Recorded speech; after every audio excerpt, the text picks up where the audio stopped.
बुलडाण्यामध्ये हक्काच्या पाण्यासाठी क्रांतिकारी शेतकरी संघटनेचं 6 दिवसांपासून आमरण उपोषण सुरू। उपोषणकर्ते दत्तात्रय जेऊघाले यांची प्रकृती खालावली। वरवंड गावामध्ये भीषण पाणी टंचाईची स्थिती, शासनाकडे दखल घेण्याची मागणी। रायगड जिल्ह्यामधल्या पेण तालुक्यामधल्या हेटवणे धरण सिंचन पाणी हक्कासाठी हंडाभरो आंदोलन। मागणी पूर्ण न झाल्यास जलसमाधी घेण्याचा ग्रामस्थांचा इशारा। वाहत्या पाण्यामध्ये आंदोलकांच्या उड्या। नांदेड शहरामध्ये विष्णुपुरी धरणामध्ये 38% पाणीसाठा शिल्लक। सध्या पाणी कपातीचा निर्णय नाही, मात्र नागरिकांना पाण्याचा काटकसरीने वापर करण्याचं आवाहन।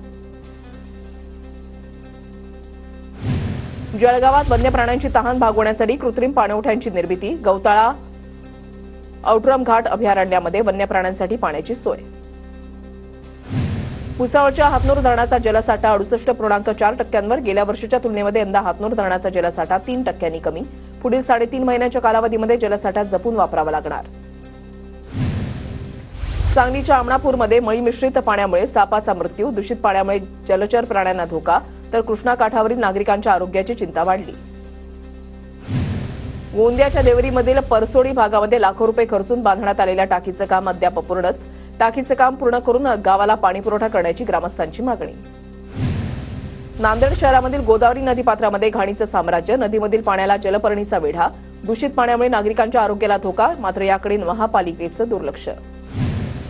अमरावती जिल्ह्यामधील नाफेडच्या 21 केंद्रांपैकी केवळ 5 केंद्रांवर तूर खरेदी सुरू। 16 तूर खरेदी केंद्र बंदच। खासगी बाजारपेठेमध्ये तूर विक्री करण्याची वेळ। शेतकऱ्यांचं प्रति क्विंटल 400 ते 500 रुपयांचं नुकसान। मढी गावचे सरपंच संजय मरकड यांच्याकडून यात्रेदरम्यान अतिरिक्त पोलीस बंदोबस्ताची मागणी।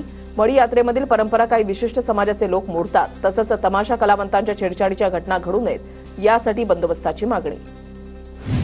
अजित पवार गटाच्या राष्ट्रवादी काँग्रेसला नाशिकमध्ये मोठा धक्का। नाशिक बाजार समितीमधील सत्तांतर। देविदास पिंगळेंवर अविश्वास ठराव मंजूर। मुक्ताईनगर तालुक्यामध्ये यावर्षी 2700 हेक्टरवर कांदा पिकाची लागवड। कृषी विभागाची माहिती, शेतकऱ्यांकडून काही प्रमाणामध्ये कांदा काढणीला सुरुवात।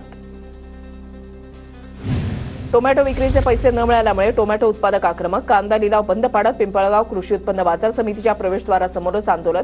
294 टोमॅटो उत्पादक शेतकऱ्यांचे 3 कोटी रुपयांच्या जवळपास टोमॅटोचे पैसे अडकले असल्याची माहिती।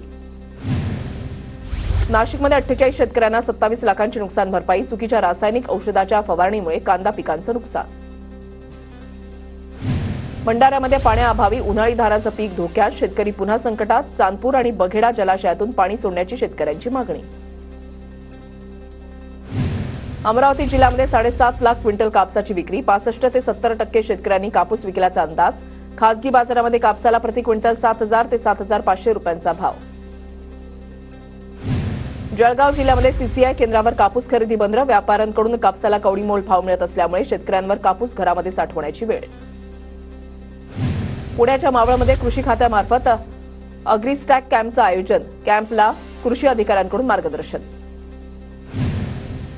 नाशिक कृषी उत्पन्न बाजार समितीमध्ये आज विशेष सभा। सभापती देविदास पिंगळेंच्या विरोधातील ठरावावर सभा। 18 पैकी 15 सदस्यांकडून पिंगळेंवर अविश्वास ठराव। नाशिक बाजार समितीच्या आवारामध्ये जमावबंदीचे आदेश लागू। अमरावती जिल्ह्यामधील 1935 गावांची पशुगणना पूर्ण।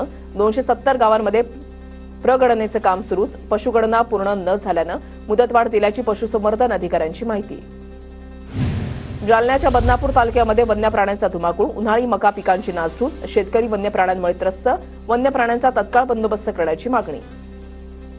धुळे जिल्हाधिकारी कार्यालयाबाहेर विश्व हिंदू परिषदेच्या वतीनं आंदोलन। हिंदू धर्म आणि महापुरुषांचा अपमान करणाऱ्यांवर कारवाई करण्याची मागणी। छत्रपती संभाजीनगरमध्ये मराठा मावळा संघटनेचं आंदोलन। बीड प्रकरणामध्ये मुंडेंना 6 आरोपी करण्याच्या मागणीसाठी संघटना आग्रही। आंदोलकांकडून मुंडेंविरोधात जोरदार घोषणाबाजी।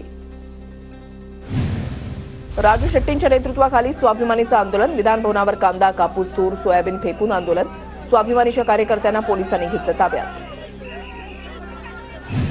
नागपूर महानगरपालिकेमध्ये आयुक्तांच्या दालनासमोर ठाकरे गटाचं आंदोलन। कामगारांच्या विविध मागण्यांसाठी ठाकरेंच्या शिवसेनेच्या पदाधिकाऱ्यांचं आंदोलन।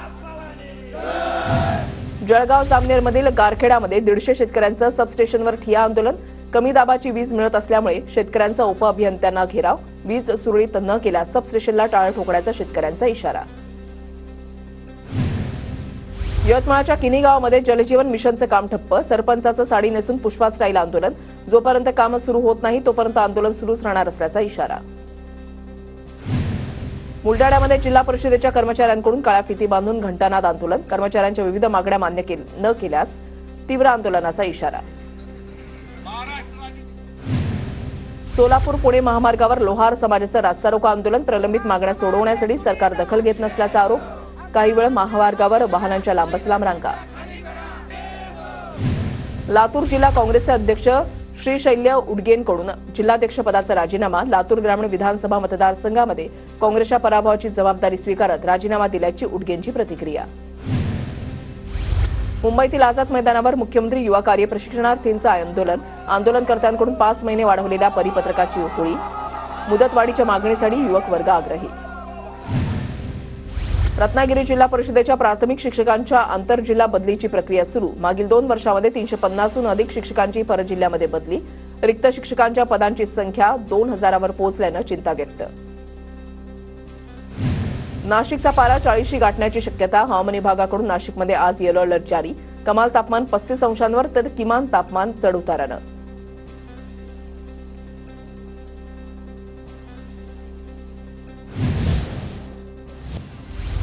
चंद्रपूर जिल्ह्याला 12 आणि 13 मार्चला उष्णतेच्या लाटेचा इशारा, त्याच्यामुळे नागरिकांनी खबरदारी घ्यावी, जिल्हाधिकाऱ्यांचं आवाहन. गोंदिया जिल्ह्यामध्ये 2 दिवसांपासून उन्हाचा तडाखा वाढला, पारा 40 अंशांवर, हवामान खात्याकडून नागरिकांना काळजी घेण्याचं आवाहन. वीज बिल न भरल्यानं चाळीसगाव तालुक्यामधील महसूल कार्यालयाचा वीज पुरवठा खंडित, तर नवीन मध्यवर्ती प्रशासकीय इमारतीमधील काही कार्यालयांचीही वीज कापली, वेळेमध्ये वीज बिल न भरल्यामुळे महावितरणचं पाऊल. नाशिक शहरामध्ये जीबीएस रोगाचा शिरकाव, पाथर्डी फाटा परिसरातील 60 वर्षीय इस्माला जीबीएसची लागण, नाशिक जिल्हा रुग्णालयाच्या अतिदक्षता विभागामध्ये रुग्णावर उपचार सुरू. पिंपरी चिंचवडमधील डीवाय पाटील कॉलेजला बॉम्ब न उडून देण्याची धमकी, रावते परिसरामधील डीवाय पाटील कॉलेजला बॉम्ब न उडून देण्याचा मेल, पिंपरी चिंचवड शहर पोलिसांकडून तपास सुरू. पुण्याच्या सारोळेमधील नीरा नदीच्या पुलाखाली पोत्यामध्ये आढळलेल्या मृतदेहाची ओळख पटली, अनैतिक संबंधामध्ये अडथळा ठरणाऱ्या पतीचा पत्नीनं प्रियकराच्या मदतीनं काटा काढल्याचं समोर, राजगड पोलिसांनी अवघ्या 12 तासामध्ये प्रकरणाचा छडा लावला. पुण्याच्या धनकवडीमध्ये आयुर्वेदिक केंद्रांवर महिलांचे व्हिडिओ काढून ब्लॅकमेल करणाऱ्या टोळीला पोलिसांकडून बेड्या, याआधी 7 ते 8 ठिकाणी अशाच प्रकारचा गुन्हा केल्याच्या आरोपींची कबुली.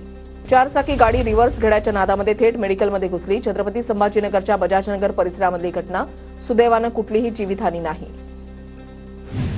मालेगावात पांचाळ कुटुंबियांना धमकावल्याचा प्रकार समोर, घरावर बाटल्या फेकणं तसंच रात्री दरवाजा वाजून पळून जाण्याचा प्रकार, मालेगावच्या पीडित कुटुंबियांची अप्पर पोलीस अधीक्षकांकडे धाव.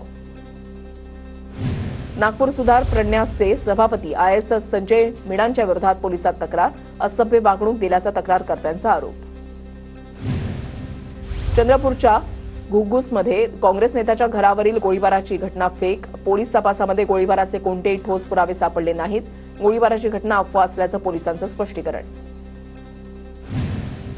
गडचिरोलीमधील 4 नक्षलवाद्यांचे स्मारक उद्ध्वस्त, कावंडेच्या पोलीस स्टेशन हद्दीमधील नक्षल स्मारके पोलिसांकडून उद्ध्वस्त. नागपुरात वाहन चोरी करणाऱ्या चोरट्याला गिट्टी खदान पोलिसांकडून अटक, प्रवेश कंगाले नावाच्या आरोपीचे चोरीचे 3 गुन्हे उघडकीस. दुचाकी चोरणाऱ्या 2 चोरट्यांना सांगलीच्या महात्मा गांधी पोलिसांकडून अटक, चोरट्यांकडून 6 दुचाकी हस्तगत. न्याय निवाडा केल्या जाणाऱ्या न्यायदान कक्षातच सरकारी बाबूंची ओली पार्टी, छत्रपती संभाजीनगरच्या जिल्हा ग्राहक तक्रार निवारण आयोगातील धक्कादायक प्रकार, फसवणूक झालेल्या बांधकाम व्यावसायिक तक्रारदारानं फोडले सरकारी बाबूंचं बिंग. नांदेड महापालिका हद्दीमधील जमिनीचं आरक्षण रद्द, जमीनधारकांना दिलासा. नाशिकच्या चांदवडमधील विद्यार्थ्यांनी सोलर आणि इलेक्ट्रिकवर चालणारी हायब्रिड कार बनवली, विद्यार्थ्यांचं सर्वत्र कौतुक.